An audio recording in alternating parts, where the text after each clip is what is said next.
Okey, Assalamualaikum. Hari ni Ustazah nak share macam mana kita nak jawab buku aktiviti bahasa Arab muka surat 60, 61,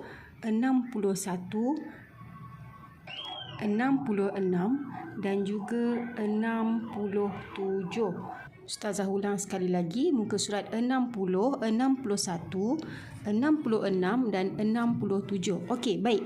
Muka surat 60 dengan 66, cara jawab dia sama. Cara menjawab muka surat 60 dan 66 adalah sama. Okey, baik. Kita tengok macam mana cara nak jawab. Baik, muka surat 66, apa yang perlu murid-murid buat adalah menulis semula huruf-huruf yang telah diberikan. Ha, hi, hu. Tulis semula di ruangan yang diberikan mengikut contoh yang diberi.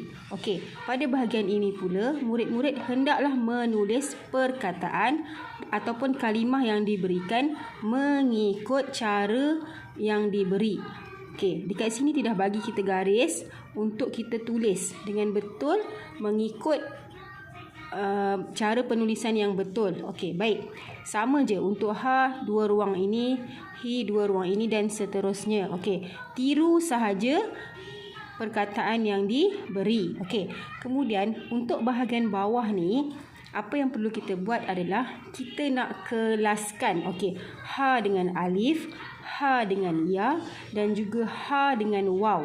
Okey, di bahagian atas ini dia beri kita 6 perkataan. Okey, suhunun, sohifatun, sahabun, hitanun, hakimun, hutun. Okey, dekat sini dia dah kelaskan kepada ha dengan alif, ha dengan ya dan ha dengan waw. Jadi, apa yang perlu murid-murid buat adalah cari di dalam perkataan ini yang mengandungi ha dengan alif. Okey, bila dah jumpa, tulis dekat bahagian yang dia sediakan. Okey, contoh Ustazah bagi dekat sini, hakimun, hakimun. Okey, dekat sini ada ha dengan alif. Okey, jadi masukkan dekat ruangan yang kosong ini hakimun.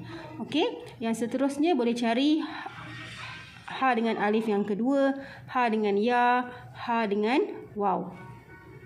Baik, untuk muka surat 61, ianya lebih kepada al-maqati'u, iaitu suku kata. Okey, baik. Apa yang perlu murid buat adalah dekat sini dia dah bagi kita 3 perkataan dan ada 3 soalan. Okey, untuk yang pertama, dia dah bagi kita suku kata soh nun. Soh nun. Kita cuma perlu tulis semula mengikut titik yang dekat sini. Okey, soalan yang kedua, dia bagi kita fa zotun. Fa zotun. Okey, apa yang perlu kita buat? Cari apa suku kata yang pertama. Okey, cari dekat bahagian atas yang mana mengandungi fa zotun. Okey, seperti contoh di sini, mihfazotun. Jadi, kita perlu tentukan apa suku kata yang pertama. Dia dah bagi fa, dah bagi zotun. Apa yang perlu ditulis dekat sini? Baik, kemudian di ruangan yang ini, tulis perkataan yang lengkap. Sama juga seperti soalan ketiga, dah ada yang kedua, dah ada yang ketiga. Apa suku kata yang pertama? Kemudian isi jawapan yang lengkap di sini. Okey, untuk soalan yang bawah sama konsep dengan yang bahagian atas. Dia bagi 3 perkataan, cari ruangan yang kosong, suku kata yang betul. Okey, contoh dekat sini dia bagi halatun. Apa suku kata yang pertama? Boleh cari dekat atas mana yang paling tepat. Kemudian tuliskan perkataan yang lengkap. Baik, untuk muka surat 66, dia punya cara menjawab sama seperti muka surat 60. Isi tempat kosong ini, tulis semula huruf dan perkataan yang diberi. Tiru sahaja perkataan dan huruf yang diberi. Okey, yang bawah ni pula sama macam tadi. Za dengan alif, za dengan ya, za dengan waw. Boleh cari dekat sini perkataan-perkataan yang diberi, di mana perkataan manakah yang mengandungi za dengan alif, perkataan yang mengandungi za dengan ya, dan perkataan yang mengandungi za dengan waw. Okey, untuk soalan muka surat 67, apa yang perlu dibuat? Macam muka surat 61 tadi, kita kena cari dia punya suku kata.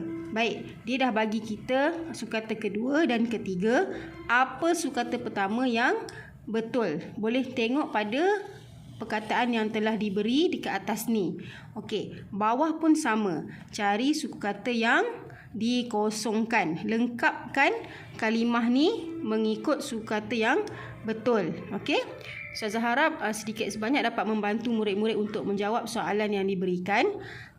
Selamat mencuba dan semoga berjaya. Terima kasih.